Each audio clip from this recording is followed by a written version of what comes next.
This is Hidden Killers Week in Review. A look back at the most prolific stories of the week.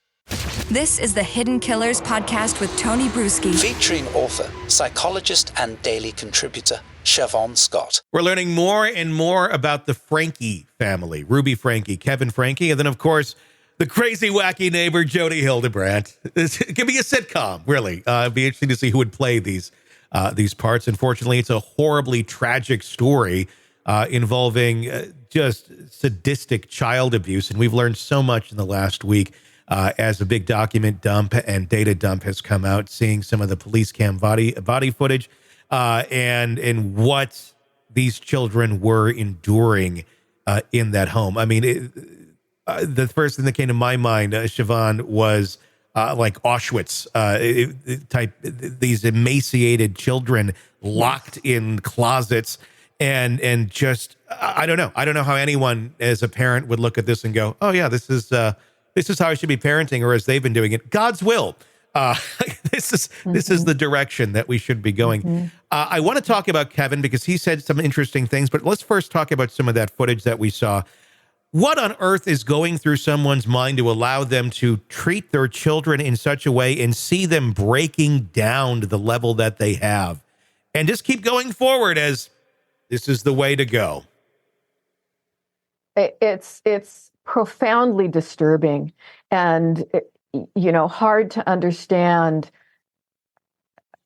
Just, as I always say, we don't treat animals that way. Mm-hmm. Our hearts go out when we see the emaciated dog show up in the prevention of animals ads. I mean, it hurts. Yeah. It hurts.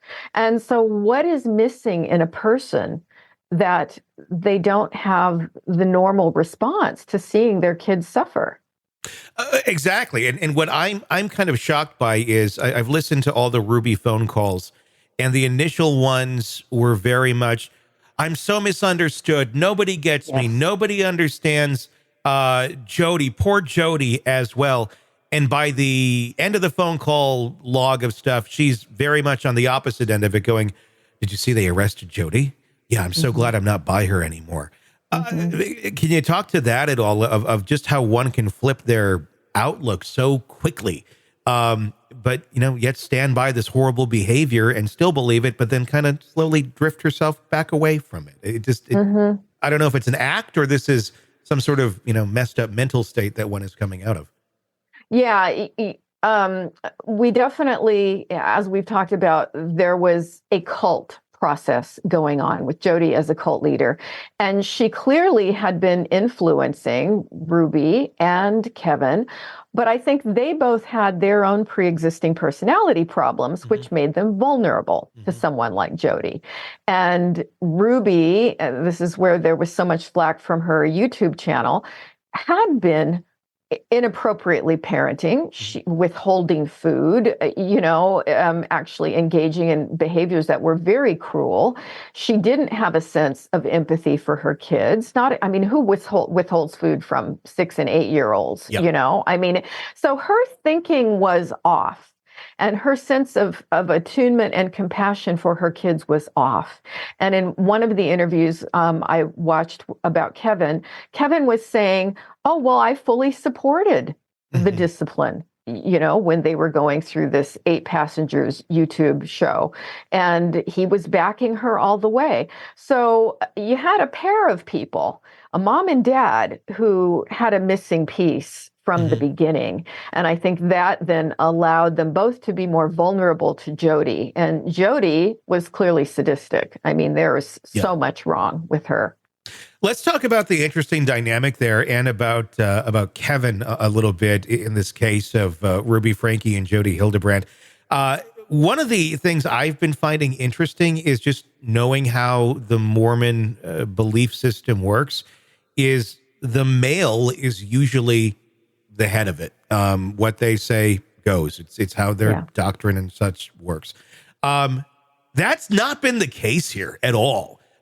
Kevin has always kind of been in the background of a lot of these things, kind of just going along with whatever. And Ruby really kind of calling the shots to the extent that she takes the kids away and goes and lives with Jody, but yet there's still these practicing Mormons, yet flying in the face of what their belief system is. And no way am I saying that the man needs to be that. I'm just saying how their system works and how what they're doing was contradictory to what they were professing to believe. Right.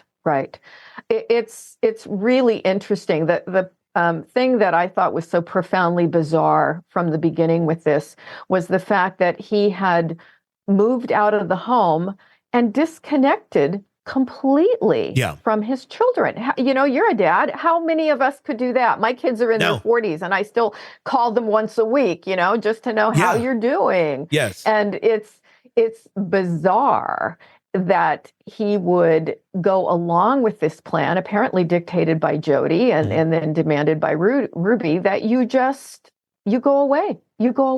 And that he would go along with that. That again shows, he's an odd guy.